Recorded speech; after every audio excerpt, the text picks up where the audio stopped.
жаримо наше м'ясо. Дивіться, які гарні ковбаски і філешка вже. І перчики, взагалі все гарно.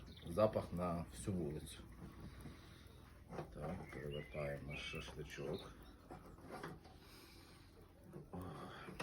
Так і що? Оце красота. Жити, коли є частний будинок. Ввечері вийшов собі на подвір'я, пожарив м'яско, то що треба.